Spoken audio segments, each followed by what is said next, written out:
Welcome back to the Eagles Insight podcast. Today's guest is Scott Hoffman, a great friend, an Army officer, a corporate leader, and now the owner of Ono Brewing Company, which is a self-serve craft beer company with a tropical atmosphere in Northern Virginia. Scott, thanks so much for being here. You bet, Bob. Thanks for inviting me. Dude, you've had such an interesting career because we met in college about a million years ago, back in the 1900s, and you served in the military, and then you did some corporate stuff, and then you decided, you know what, I really like making beer, and I'm going to go forge my way and carve out a piece of my life in this industry. And you've done some amazing things. You went from just having a small shop where you made a couple of beers to having one of the most successful self-serve breweries, I think, in the nation. I would venture to guess. Yeah, we've actually been. I don't know if we are anymore. So when we started, we were literally like the 10th self-serve bar/brewery in the country. Now there's over 700, and of the first 10, because that was really the start of their technology, I think there's only like 4 of us left. But after our first year, so really starting our second year, we were the highest grossing per tap self-serve location in the U.S., and we've held that title. We still might be in the top 4. I'm not sure if we still hold the title, but we held that title for many, many, many years. Yeah, well, that doesn't happen by accident, Scott. It doesn't, right? And I remember specifically when you were saying, "Hey, I'm going to go off and do this thing," and everybody just thought you were nuts. It's like, why are you giving up a high-paying job in Northern Virginia, doing stuff that you're really, really good at, and go do this? That, yeah, we knew you were good at it because we liked your beer, but you're going to make a business out of this? Oh yeah, I don't know if I've ever told you or anybody this. So when this all started, right, I'd never done this before. I'd never opened a brewery or even opened a business like this. So first thing I would have thought of was like, let me go find a consultant and just talk to him about it. So I found this consultant that said he advertised that he would help breweries start up, and I told him I wanted to open a brewery in Northern Virginia.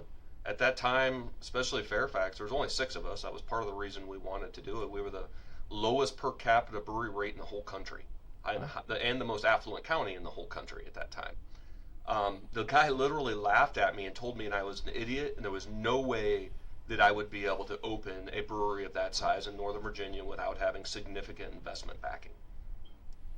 And that, you know what that did? That made me want to open it even more. Just tell me I can't, and I'm going to do it. Yeah. That's right.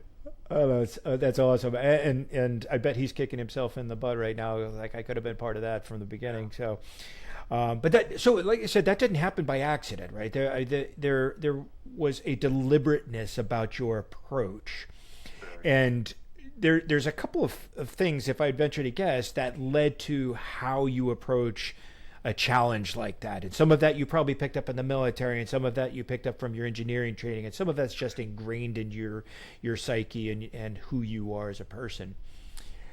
But so piece some of that together for me. Like, Sure. what made that a real possibility in your mind that you could be successful at this? So I've had a super diverse career. So I have experience with leadership, right, from the military that started in ROTC in college. I've got a civil engineering degree, but I actually did a mechanical engineering, did a lot of big fabrication, worked at a big aerospace fabrication company, an engineering company. But on top of that, I've done project management literally since the day that I left college. So, in 1998, I actually deployed 15 American soldiers together with 10 Thai soldiers and built a school in a remote area of Thailand. So granted, we had a lot of help from our S3 at that point to kind of help us, organize a lot of that. But there was a lot of, that was being a general contractor. I built a school and worked with people the trades that didn't necessarily speak English, which is a lot like today here in the U.S. And then, so anyway, when this all first started, to me, it was just second nature. It's like, well, how am I going to do this? Let me figure out a project schedule on what something like this would take. Let me lay out what I think it would cost and go and get quotes. And, so it's no different than any other project I had ever planned in my whole life. So I really had a lot of confidence there. Even like setting up the equipment, a lot of big breweries will come and hire a rigging company. Well, I've done tons of rigging in my, that fabrication company. We would build structures larger than some of these breweries that even have. So it just I had a lot of experience. So that, with experience you get confidence. So I'm like, okay, I can do that. As project I can do that. Like lay out a schedule. I literally had a Microsoft project schedule to do my brewery. I showed that to like contractors. And they're like, what the hell is this program? I've never seen that before. And the difference was this time it was my money and not another company's money or the government's money. Yeah. So it was I didn't have a buffer to go ask a customer, if something needs to run over budget. I didn't have that's kind of the big difference of what it was. And I don't think I quite realized that because I'm a go type of person. I didn't quite realize that until I'd spent say half of my life savings and I was halfway through the project. And I'm like, hey, wait a second, this is real. I can't wait till money starts coming back in.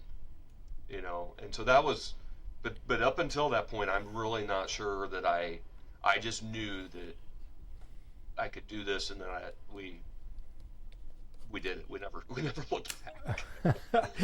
Well, you say we because you were not on this journey alone, and so you have had an incredible partner with you this entire time, and there's and the key partner, right?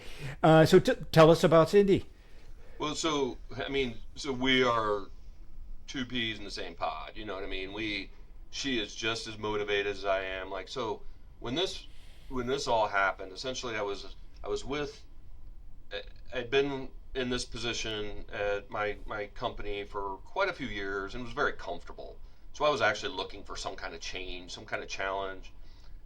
They flew me down to Florida, which is where the corporate company was, and they had me interview. They're like, hey, if you want to make vice president, had me interview across all these different divisions, and I just wasn't impressed with any of it. I didn't think any of it was more of a challenge than what I had. So long story short, I kind of came back from that trip a little like unsure of what I was going to do going forward. I wanted to do something different. And long story short, I was home brewing at the time. We had a neighborhood party. We like to throw parties. And one of my neighbors like, your beer's pretty good. You ever think about opening a brewery? And I literally walked up the stairs that night, looked at Cindy and said, we're opening a brewery. She said, heck yeah, let's do it. And we never looked back. Wow. To the point, 6 months later, I actually flew to Florida, and I was supposed to resign my job to start doing this because I wanted to be the general contractor. Had saved $500,000, I think I did, and I chickened out. Because I knew that as soon as I resigned, I wasn't going to get my paycheck anymore, and so I chickened out. I'm like, no, maybe I can go another week. And my boss was busy, but I chickened out.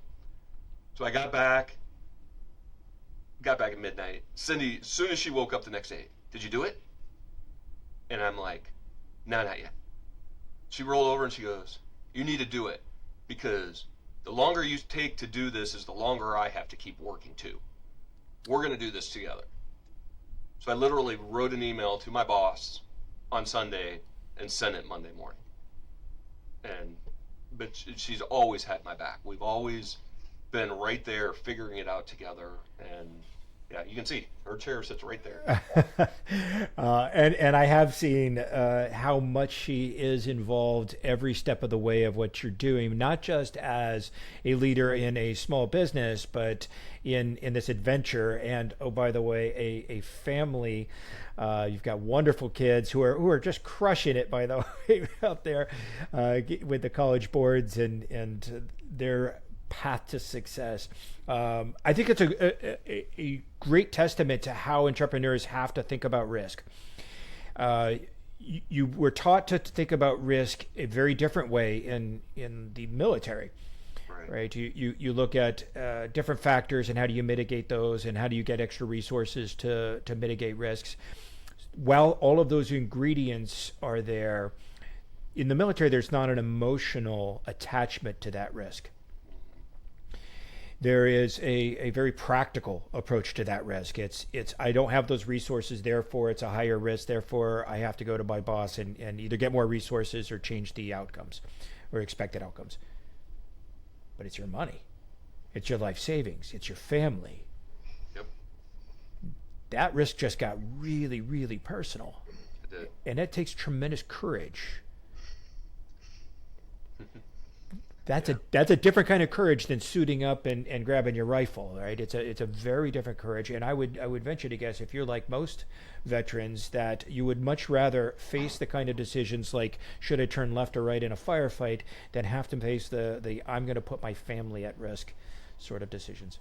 Yeah, that was one of the hardest things, and I'm not sure I really thought about that before we jumped into it. Scott, if we thought about that thing, we'd never start a business.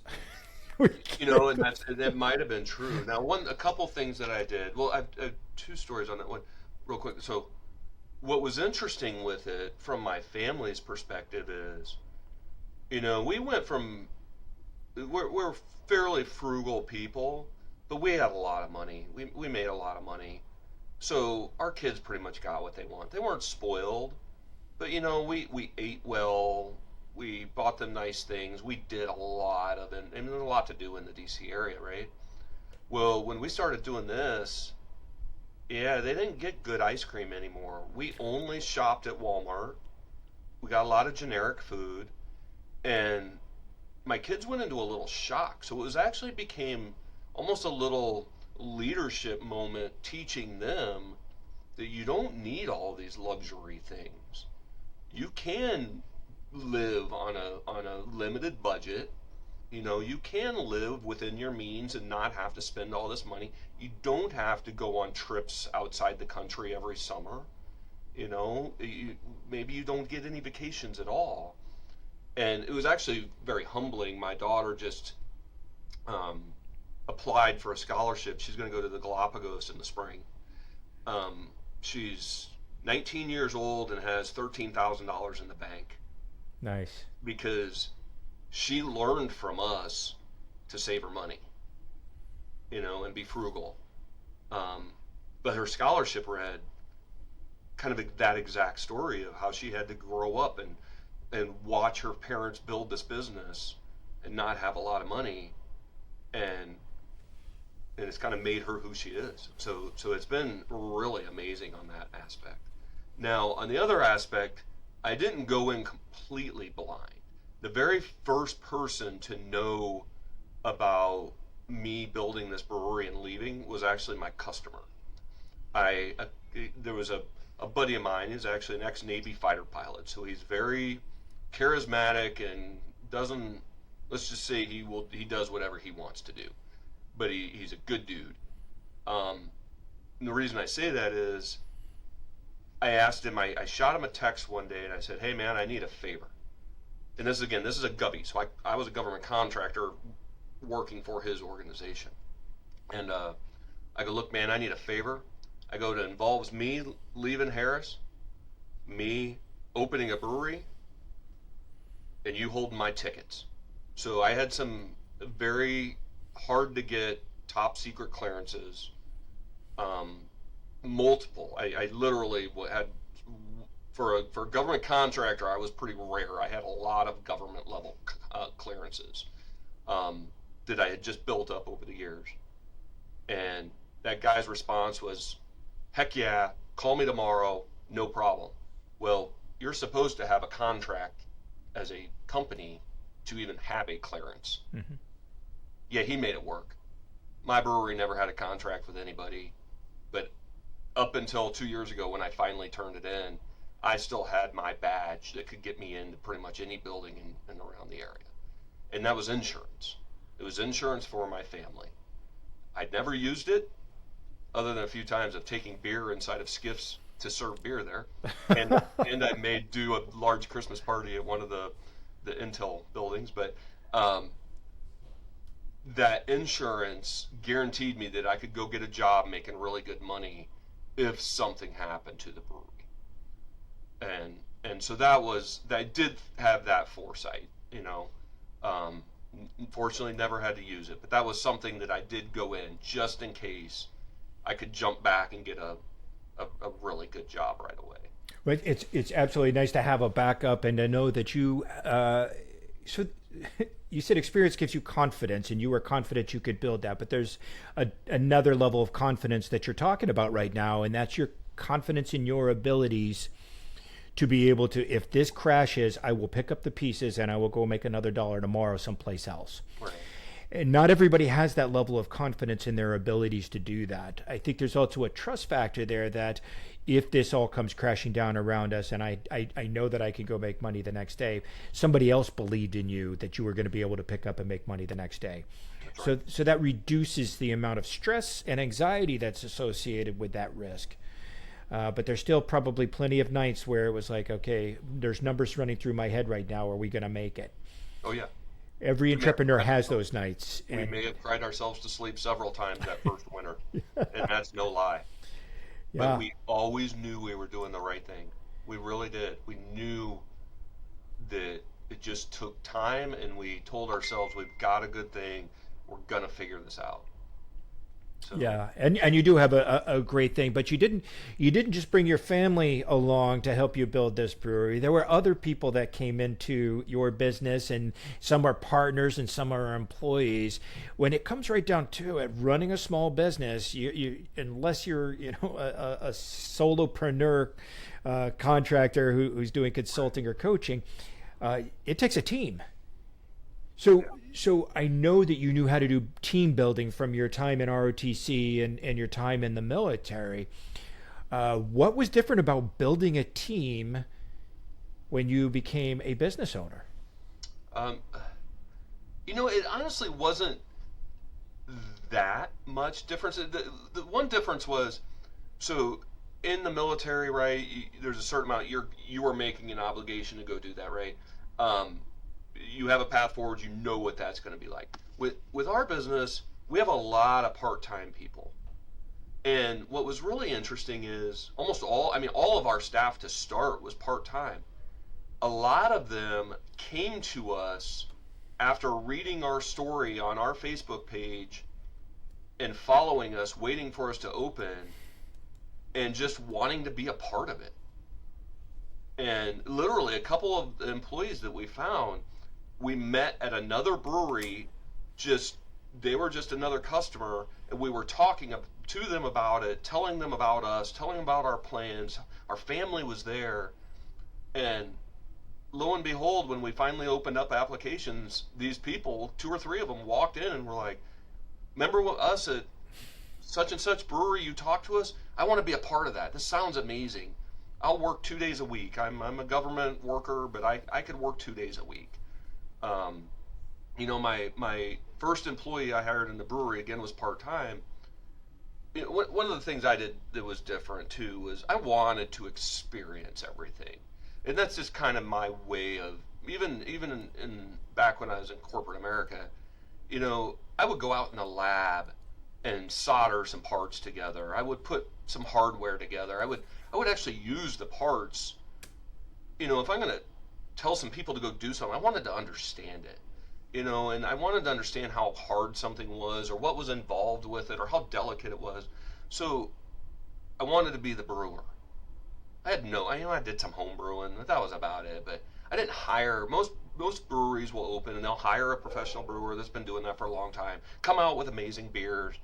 And I'm like, I know I'm not going to have that great of beers but I want to do this. This is part of my experience of what I want to do. I want to know how this machine works, because if it breaks, I can fix it. I want to know how that machine works.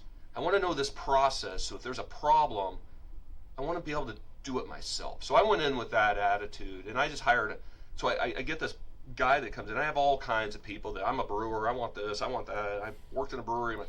I literally put their resumes at the bottom, and this one kid comes walking in, and he goes, I don't have any experience in the brewery industry, sir. He's like, I would just really appreciate it if you would give me a chance. And the whole time I'm reading his resume, he's got an electrical tech degree, and he's like got a whole bunch of experience at these companies that fix, appliances and stuff. And he currently was hired by Chick-fil-A. He was the Northern Virginia tech rep that fixed all the appliances in all the Chick-fil-A's in Northern Virginia. So like as he was sitting there begging me, I put his resume down. I'm like, do you know how to fix a dishwasher if it breaks? He goes, yeah. I go, what about an evaporator or condenser in a walk-in cooler? He goes, yep. A chiller? Yep. I go, dude, you're hired. The minute I got myself a maintenance man, because that's a lot of money to hire somebody to come fix all of that. It could be $600-800 just to get somebody out to fix that. Yeah. Right? And I said, here's what's going to happen. I'm going to train you to do all this brewery stuff. You're going to train me how to fix those things. And it was awesome. That kid, he was like my little protege, and finally got him to where he was brewing, and then another brewery opened, and they offered him like a full-time, it's a bigger brewery, they offered him like lead brewer position, and it was like that's what he wanted and everything. So I miss that kid though. He was awesome. Well, that's amazing that you get to grow a talent that is marketable in that industry, and so you should be very proud of that. And I know it was a disappointing moment when he left, but the stuff that you learned from him led you to a bunch of different innovations that are evident. I think the people who visit your brew pub are probably not even noticing about 85% of the innovations that are there that help make it what it is. I mean, it's one of the very few places I've not seen beer overflowing with too much foam, and there's a specific reason for that. And it's not because you're lucky or because the recipe is just so. It's because you designed the systems. Tell us a little bit about your mentality around that, and then how you applied what you learned in your journey that led you to creating that. Yeah, it's funny you're saying some of these things, because it's like jogging memories that I was like, oh yeah. So like as we mentioned, we were one of the first self-serve breweries in the country. Well, what happened was we were planning how we wanted to be different.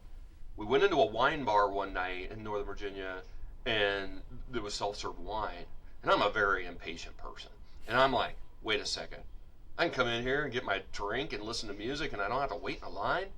I want to do this for beer. Well, guess what? The fluid dynamics of pouring beer are a little bit different. Beer's carbonated. It foams, right? Well, the technology itself was so new that they hadn't really figured that part out yet. So what happened was we got all the way done, and I may have been in a fraternity. I may have learned how to pour a beer once or twice in my life, but there's definitely some tricks to it, You got to open that tap all the way in fast, otherwise you'll get foam.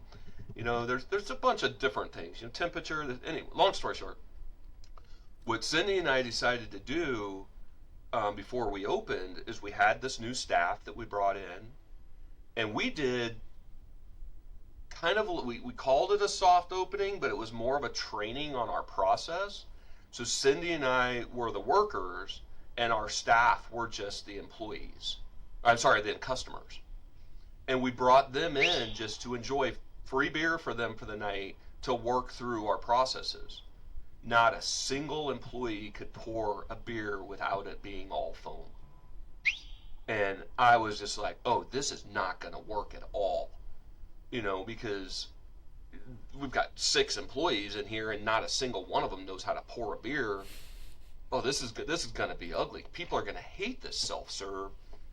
So I literally hardly slept that night, and I just scoured the internet on, how to pour beer so it doesn't foam. And long story short, I actually found an equation. So for an engineer, I was just like, bingo. And because there's like, I think there's 3 or 4 variables involved in this equation. Okay, so there's temperature. Beer is carved at a certain temperature, so you need to be at the same temperature that it was carbonated at. Okay, So if you get too warm, beer foams. Okay. Next one is pressure. Okay, so you carbonate a beer at a temperature and a pressure. So that pressure has to be the same as what you carbonated at to match the temperature, right? Those are two variables you just can't change, right? It has to be whatever that is. Otherwise, you're going to either not have any foam at all, or you're going to have too much foam. Okay. Um, then the next big one, there's a couple other smaller ones that don't really matter. The next big one, which I had never even considered, was restriction. Okay. So the size of the tube, the flow, basically the flow rate. Okay. Yeah. So the faster that flows, and I always like to tell people, it's like you take a hose and you turn it on high and you stick your thumb on the end, you're gonna spray water everywhere, right? Well, you run beer really fast out of a tap and you barely open that thing, or even when you open it, you're gonna get a bunch of foam.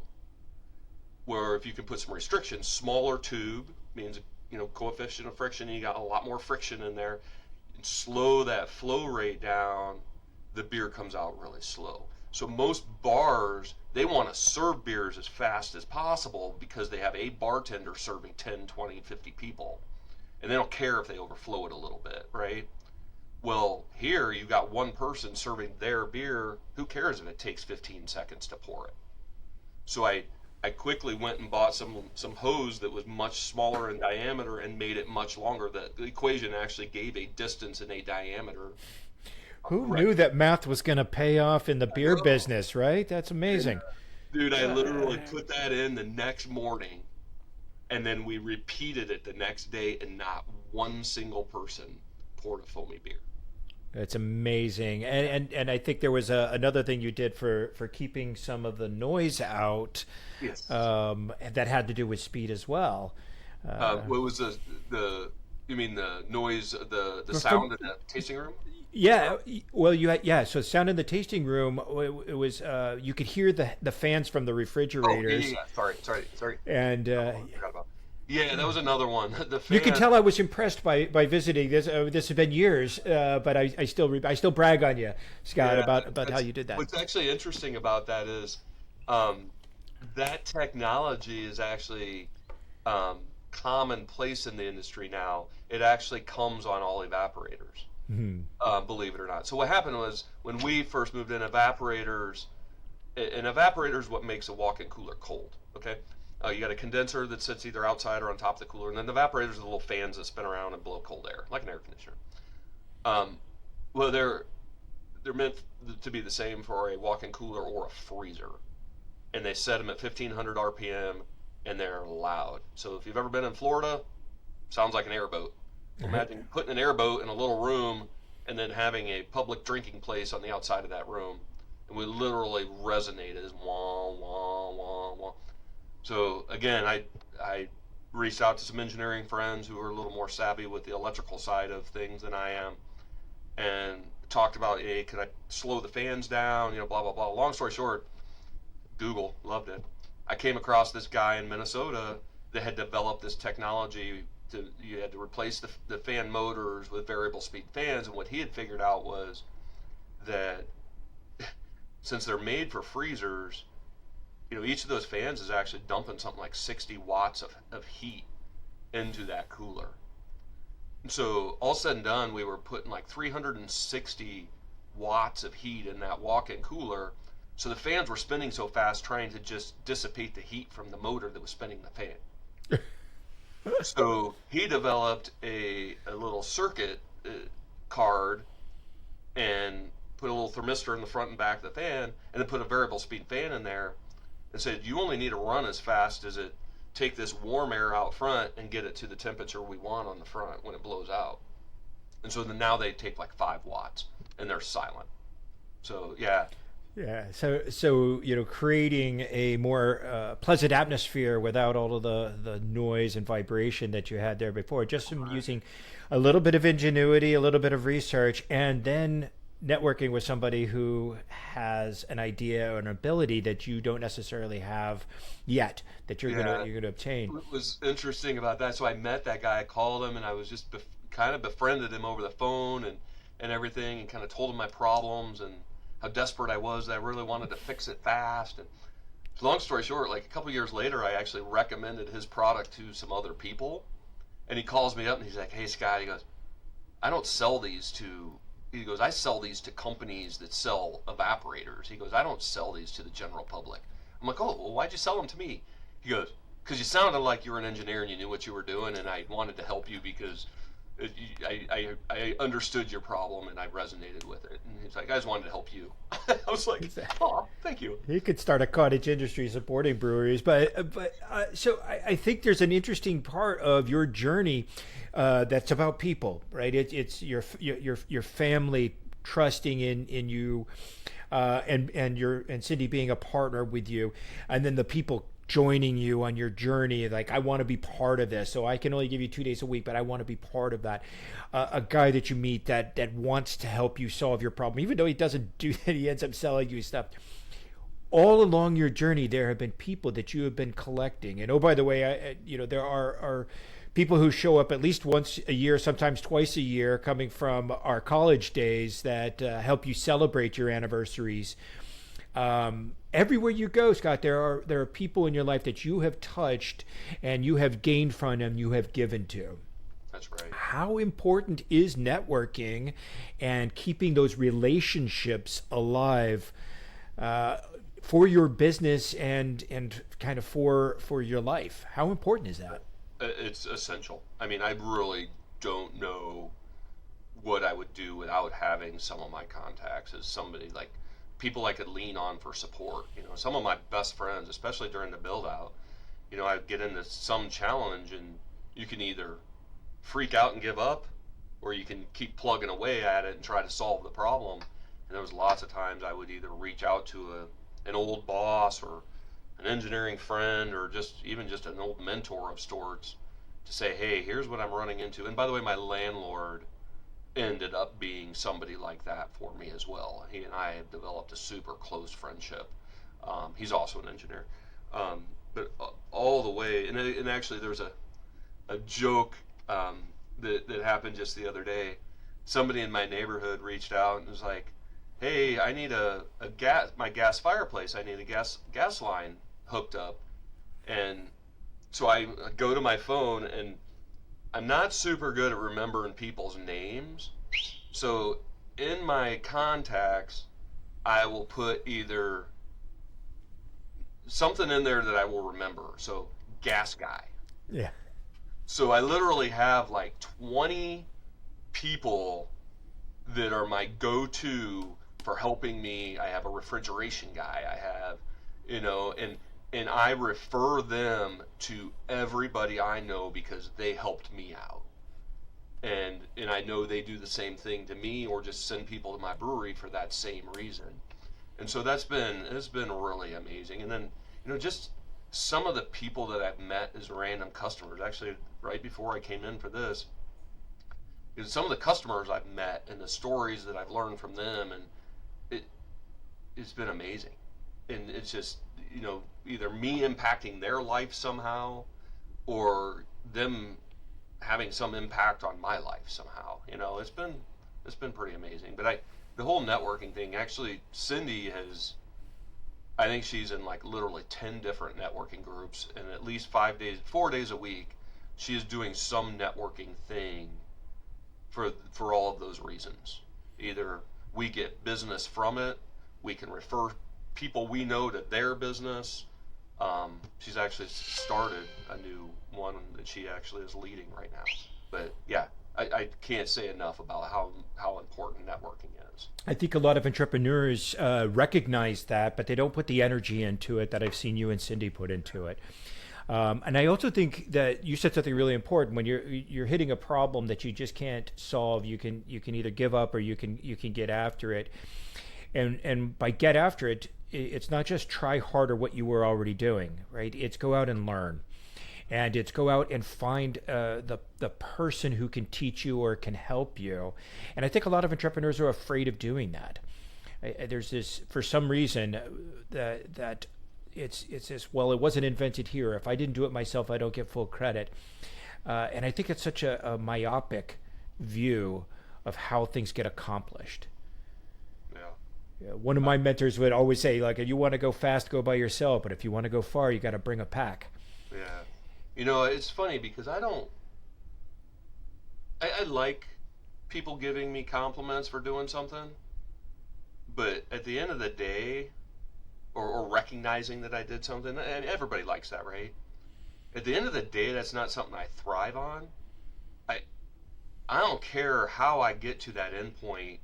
If I have to rely on multiple people or I just want to get to the end point. Then it doesn't matter to me how I get there. You know what I mean? I don't need to get credit for it. I don't need to be looked at as the person who did it all by himself.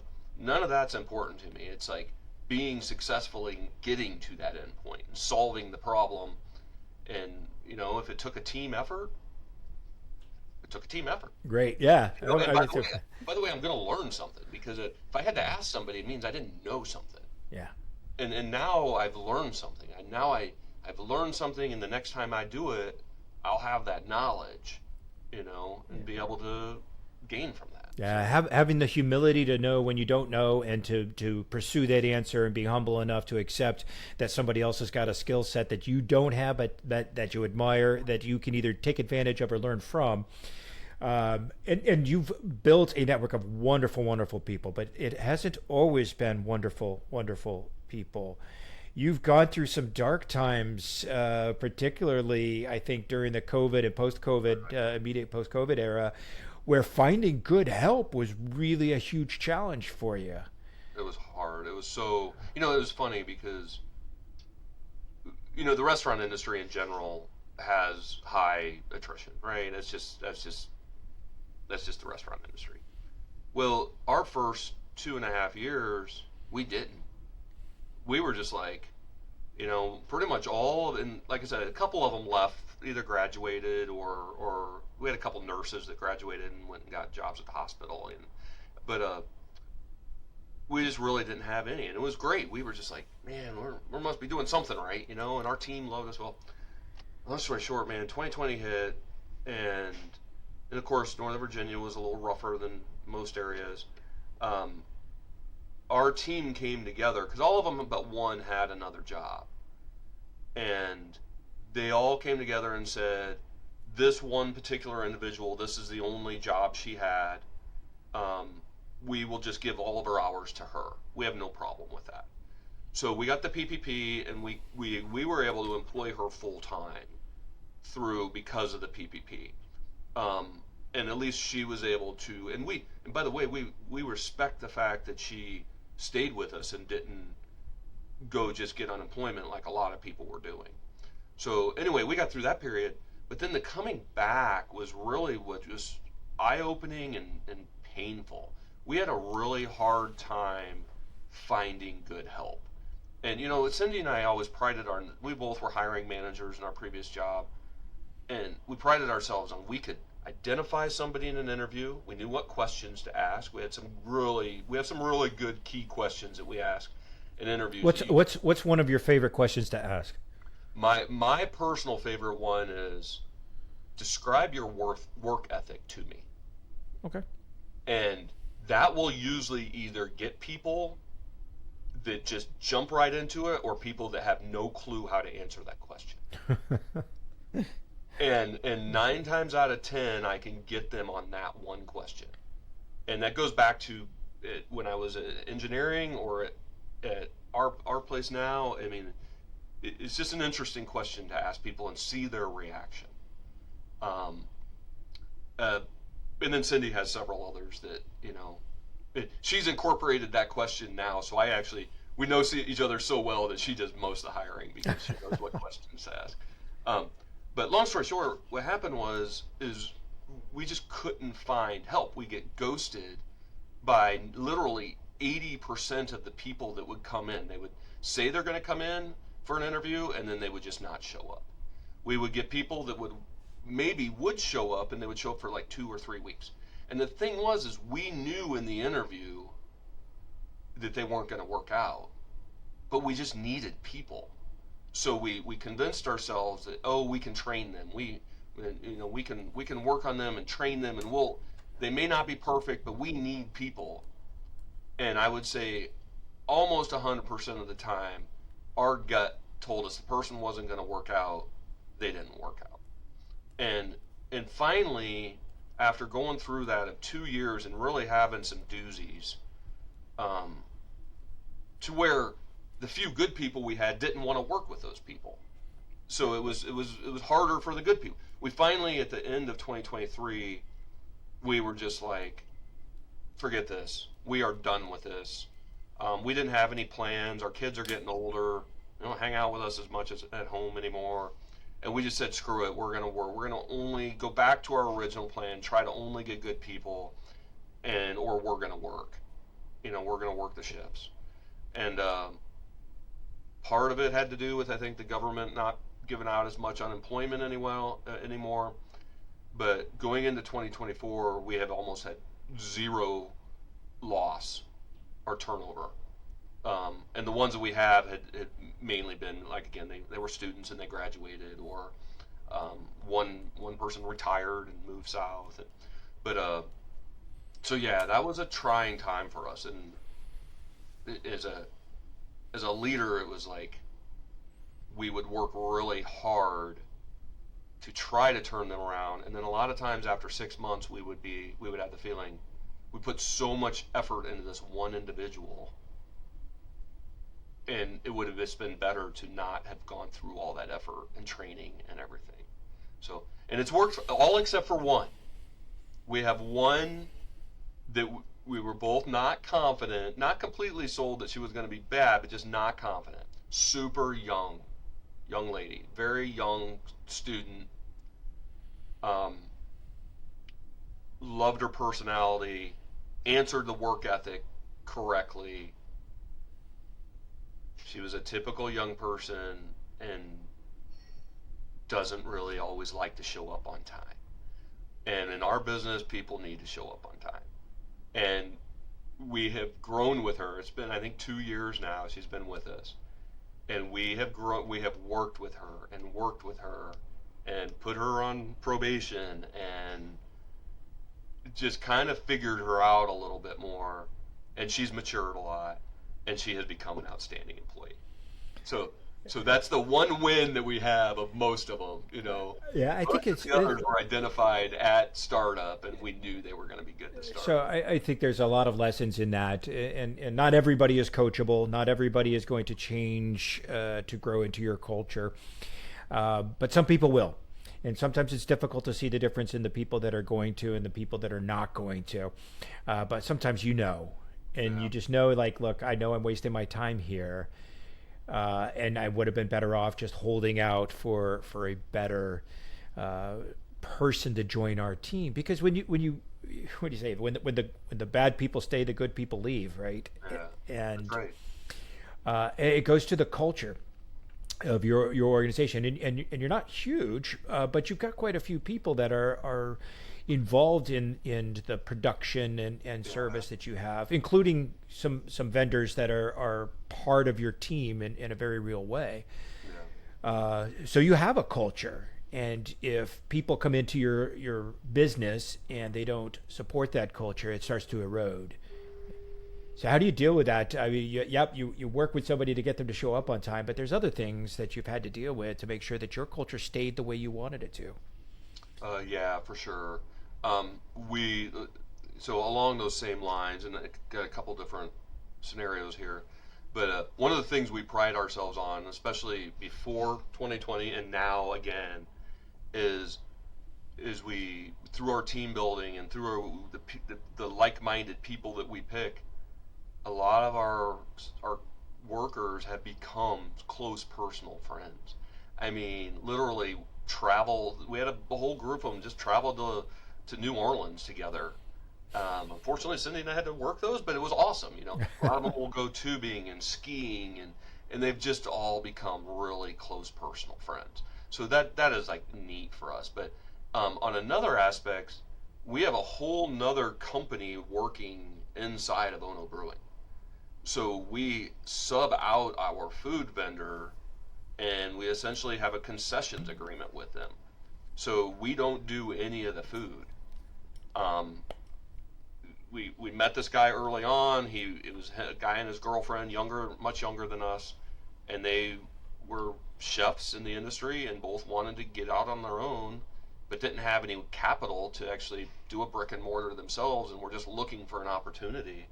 We hired them, didn't know them. Uh, Long story short, 7 years later, they've been with us for 6.5 years.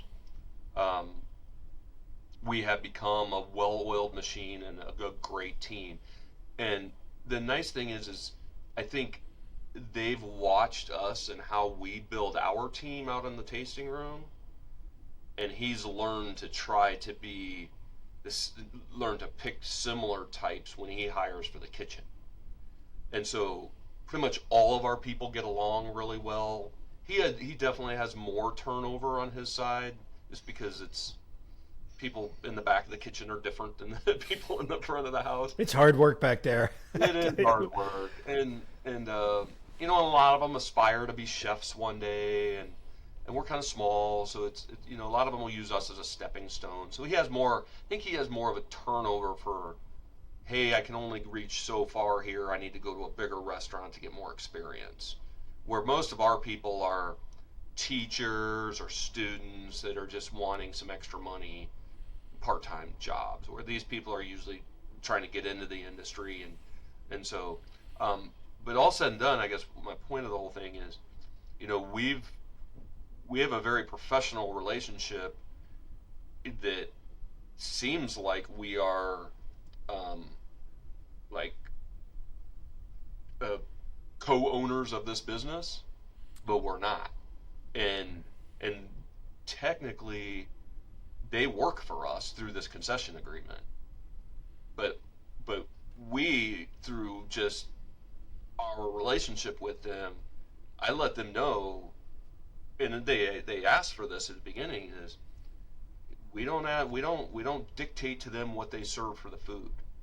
We don't, you know, we let them know that we want them the same hours as us, because we want to essentially be a brew pub, but we don't dictate, you know, what they serve for lunch. We don't dictate how they do any of their food or even what they serve, and we trust them, and then they trust us to, you know, run the rest of the business and get people in the door.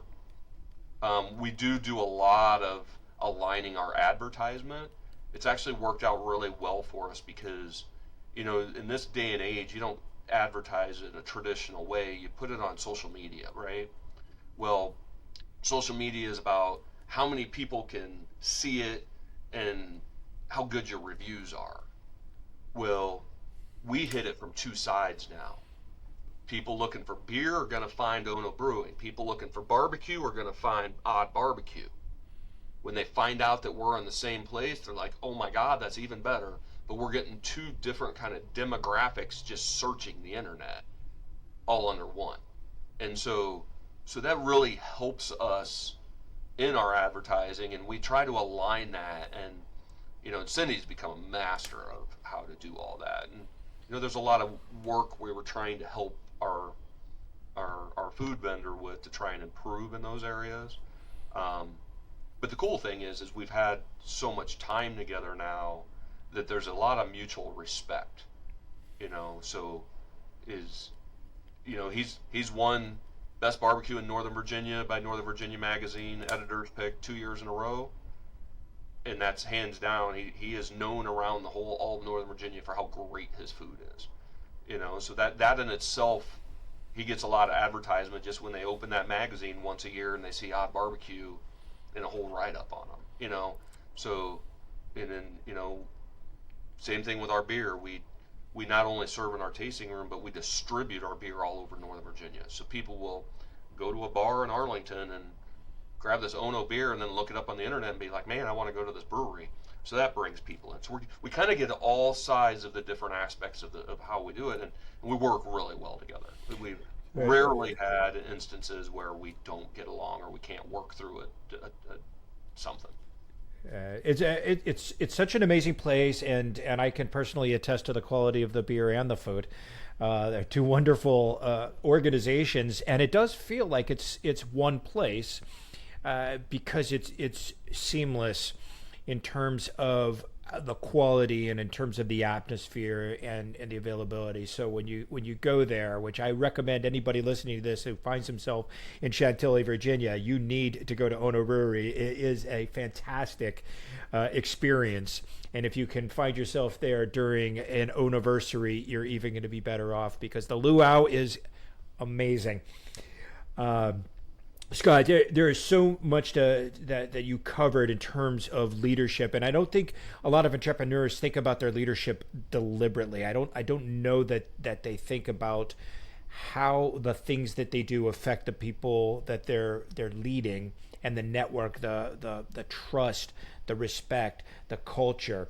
All of those things have contributed to your success, and I know that that's the common story with many entrepreneurs. It's always about the people, and it's always about the leadership. How do you pull ordinary people together to do extraordinary things? And anybody who's been to Ono knows it's an extraordinary place, and you've done extraordinary things. And you never walk alone. You have a great partner in Cindy, but you also have great partners in your vendors, your network, and the people that you've brought on board and who stay with you, not because you pay them a ridiculous amount of money. I know that you pay them well, and I know you give a lot of money back to the community, but it's the way they're treated. It's the respect that you give them. It's the trust that you give them that make you a hallmark leader, that they want to be part of that and part of that group and that feeling and that culture and that business. So I applaud you. I Thank you. always been impressed by your leadership. Watching your company grow over the last, it's coming up on 8 years now. Right. It's been a true pleasure, and I don't know what the dates are for the next anniversary, but I want to block them off my calendar. End of September is usually when it is. One of the last weekends of September. So thanks for sharing your journey, man. I love the fact that we got to talk about this. And, one of the things one thing that stands out beyond all of those things was also you said, I gained a lot of experience, and with experience comes confidence. And that is such an important concept that I think some people miss.